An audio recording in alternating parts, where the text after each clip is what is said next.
కొండా సురేఖ మాట్లాడిన మాటలు మతి భ్రమించి మాట్లాడిందా, ఏమైనా ఈ మధ్యన ఎక్కువ డ్రగ్స్ హైదరాబాద్ లో వాడుతున్నారు, డ్రగ్స్ వాడుకొని మాట్లాడిందా, లేదా పిచ్చెక్కి లేదా పిచ్చుకొక్క కరిస్తే పిచ్చుకొక్క కరిచినప్పుడు ఎలాగ పిచ్చి పిచ్చిగా మాట్లాడతారో అట్లా మాట్లాడిందా, లేదా మేము అధికారంలో ఉన్నాం కదా మేము ఏం మాట్లాడినా దాను నాగేంద్ర అసెంబ్లీలోనే బూతులు తింటే ఆయన్ని సస్పెండ్ చేయలేదు, నన్ను ఎవడేం చేయగలదు అని మాట్లాడిందా?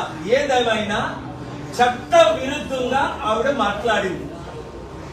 ఒకటో పాయింట్. రెండవ పాయింట్ ఏంటంటే క్రిమినల్ సెక్షన్. రాహుల్ గాంధీ అంతకంటే చిన్న స్టేట్మెంట్ గుజరాత్ లో ఇస్తే ఆయన మెంబర్ ఆఫ్ పార్లమెంట్ మెంబర్షిప్ నే రద్దు చేసి మోదీని ఇంకొక మోదీ కుటుంబంతో కంపేర్ చేశాడని 2 సంవత్సరాలు జైలు శిక్ష విధించి నోటీస్ ఇవ్వకుంటే అంత సడన్ గా టైం ఇవ్వకుంటే ఇల్లు ఖాళీ చేయించి నడి రోడ్డు మీద రాహుల్ గాంధీ పడేశారు. మరి కొండా సురేఖ మాటలు 100 రెట్లు వరుసగా ఉన్నాయి. ఒకటి, కాల్ ట్యాపింగ్ లో అప్పుడు కాంగ్రెస్ లో బీఆర్ఎస్ లో ఉన్న వారి వీడికి ఏమైనా ఇన్ఫర్మేషన్ ఇచ్చారా? ఇప్పుడు క్రిమినల్ ఇన్వెస్టిగేషన్ చేయాలి ఇవిడి మీద ఇమీడియట్ గా. ఇప్పుడు కూడా డీజీపీ ఎందుకు ఆవిడ ఇమీడియట్ గా అరెస్ట్ చేయలేదు నోటీస్ ఇచ్చి? 2, ఆవిడేదో ఇప్పుడు నేను సారీ నాకు అనిపించలేదు ఏం మాట్లాడని నాకు తెలియదంటే పిచ్చి పిచ్చి వాగుడు వాగేసి నరహత్య చేసేసి మర్డర్ చేసేసి సారీ నా మైండ్ బాగాలేదో లేదో నేను మర్డర్ చేసేసానంటే కుదురుతుందా? ఇప్పుడు సమంతకి ఎంత హ్యూమిలియేషన్, సమంతకి ఎంత డిస్ట్రెస్. ఇదే అమెరికాలో అయితే 8,000 కోట్లు బిలియన్ డాలర్ చిన్న యాక్సిడెంట్ జరిగితే $1 బిలియన్ జడ్జిమెంట్స్ ఉన్నాయి. లీగల్ ప్రాసిక్యూషన్ అంటే క్రిమినల్ ప్రాసిక్యూషన్, డిఫమేషన్ ఇవన్నీ ప్రిపేర్ చేశాను ఆల్రెడీ.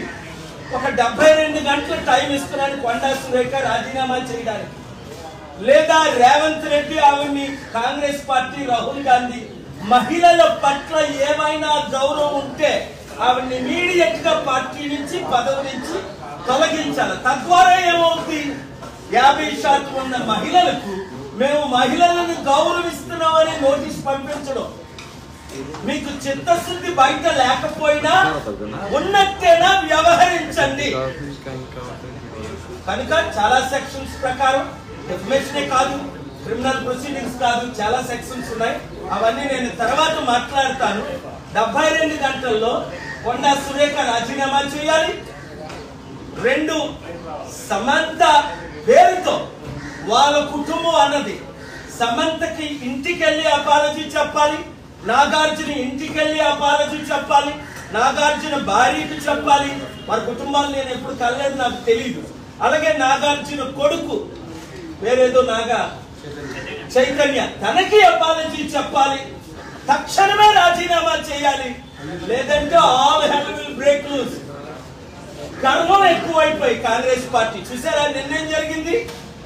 పొంగులేటి శ్రీనివాసరెడ్డి అదానీని సీక్రెట్ గా ఎందుకు కలిశాడు హోటల్లో?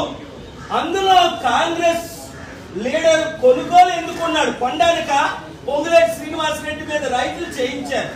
ఆయన ఒక పెద్ద అవినీతి పరుడు. అవసరం వచ్చినప్పుడల్లా పార్టీలు మారుతుంటాడు, అందరికీ టోపీలు పెడుతుంటాడు. ప్రజలకు కూడా బుద్ధి లేదు. ఈ బుద్ధి లేని దొంగలకి, దోచుకున్న వాళ్ళకి, మోసగాళ్ళకి, అవినీతి పరులకే ఓట్లు వేస్తున్నారు. 5,000 అంత తీసుకోవాలి. ప్రజలకి బుద్ధి రావాలి, గవర్నమెంట్ కి బుద్ధి రావాలి. అంటే లీడర్స్, ముఖ్యంగా educated leaders, youth leaders, political leaders రాబోయే సర్పంచ్, ఎంపీటీసీ, ఎంపీటీసీ ఎలక్షన్ లో, గత ఎలక్షన్ లో వారికి ఎలా బుద్ధి చెప్పారో ఈ ఎలక్షన్ లో కాంగ్రెస్ పార్టీకి బుద్ధి చెప్తే మన తెలుగు రాష్ట్రాలు బాగుపడతాయి, మన దేశం బాగుపడుతుంది. తెలుగు రాష్ట్రాలు చట్టాల ద్వారా మనం మారాలి, మార్పు రావాలి. ఆ మార్పు రావాలంటే మనందరం కలిసి పనిచేయాలి. Thank you very much.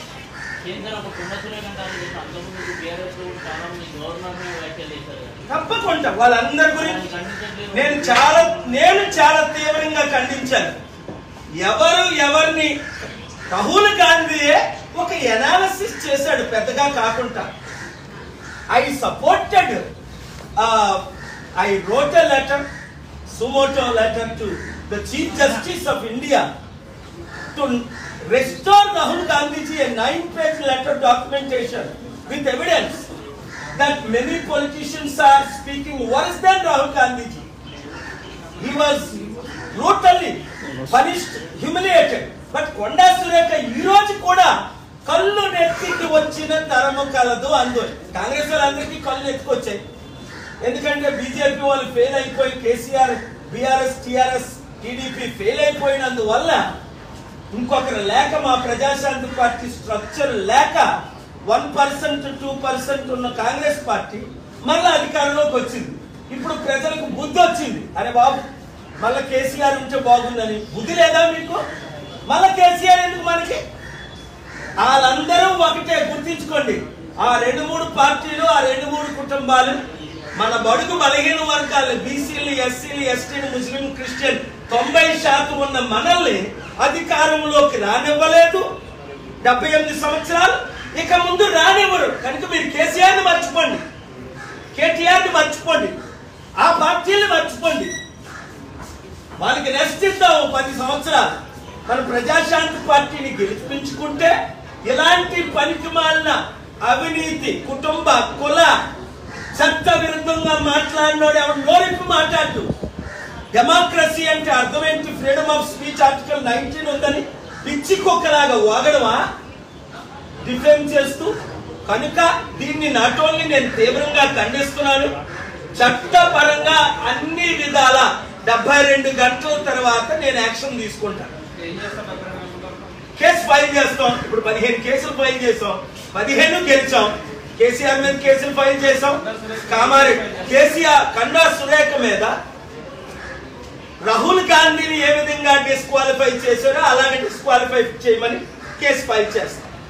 Defamation case file చేస్తాం. పబ్లిక్ ఇంట్రెస్ట్ లిటిగేషన్, ఎందుకంటే ఆవిడ పబ్లిక్ ప్రాపర్టీ కనుక ఆవిడ మీద ఫైల్ చేస్తాం. అలాగే సెక్షన్స్ చాలా ఉన్నాయి. IPC 490, 500 ఇవన్నీ ఉన్నాయి. చదవమంటే మీకు చదువుతాను, టైం లేదు కనుక. చాలా సెక్షన్స్ ఉన్నాయి. పరిస్థితిని బట్టి వీలైతే అటే ఇప్పుడు 72 గంటల తర్వాత కోర్టు సెలవులు ఉన్నాయి కనుక అక్టోబర్ 14 వరకు అది మ్యాటర్ హౌస్ మోషన్ కాదు కనుక 14 తర్వాత తెలంగాణ హైకోర్టు జ్యూరిడిక్షన్ ఉంది, వేస్తాం. లేదంటే సుప్రీంకోర్టులో రాజీనామా చేస్తే, పదవి నుండి తొలగిస్తే నాకు కేసు టైం వేస్ట్ అవ్వకుండా మిగులుతుంది. లేదు అంటే మహిళలందరినీ గౌరవించడానికి కాంగ్రెస్ పార్టీ, పొలిటికల్ పార్టీ, అన్ని పార్టీలు పిచ్చిగా వాగుతున్నారు. ట్రంప్ ఏదో 2-3 మాటలు పిచ్చిగా వాగితే ఆయన్ని ఇంపీచ్ చేసి పడేశారే. పార్టీ నుంచి తొలగించడానికి రిపబ్లికన్స్ ట్రై చేశారే. ఒక ప్రెసిడెంట్ ఆఫ్ అమెరికా, మన దేశం ఎందుకు ఇంత దరిద్రం అయిపోయింది? ప్రతిసారి నేను వాదనలు వినిపించేటప్పుడు పొలిటికల్ కరప్షనే, రాజకీయ నాయకులు, నేను ఒకసారి ఎగ్జాంపుల్ ఇచ్చాను బిల్ క్లింటన్తో అంటూ, అమెరికాలోనే రాజకీయ నాయకులందరినీ ఒక పడవలో పెట్టి ముంచేస్తే మంచిదని. ఆయన ఏమన్నాడంటే మమ్మల్ని ముంచిస్తే మాకంటే వరస్టోలు వస్తారని.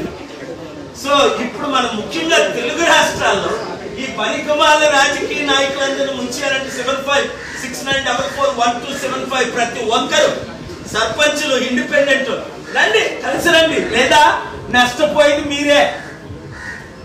లక్షల కోట్లు అప్పు. ఇప్పుడు చూడు, పొంగులేటి శ్రీనివాస్ రెడ్డి అదానితో ఏ డీల్ పెట్టుకున్నాడు? ఇంత సీక్రెట్ గా కలవాల్సిన అవసరం ఏంటి? ఈడీ నోటీసులు ఆయనకి పంపించి ఆయన కంపెనీలు లాక్కోవడానిక, లేదా ఆయన బీజేపీలో చేర్చుకోవడానిక, మరలా తెలంగాణ గవర్నమెంట్ ఏకనాథ్ సిండే లాగా డిస్ట్రాయ్ చేయడానిక, లేదా మన బీసీలు ముఖ్యంగా వీళ్ళు అమ్ముడుపోయిన బీసీలు వదిలేయండి, పార్టీలు మారిన బీసీలు వదిలేయండి. నేనున్నాను మీకు బీసీగా. మన 60% ఉన్న బీసీలను నడిపించడానికి క్రిస్టియన్, ముస్లిం, ఎస్సీ, ఎస్టీ, మైనారిటీ మనతో ఎలాగే ఉన్నారు. బీసీలను ఏకమైతే దేశం బాగుపడుతుంది. Thank you very much.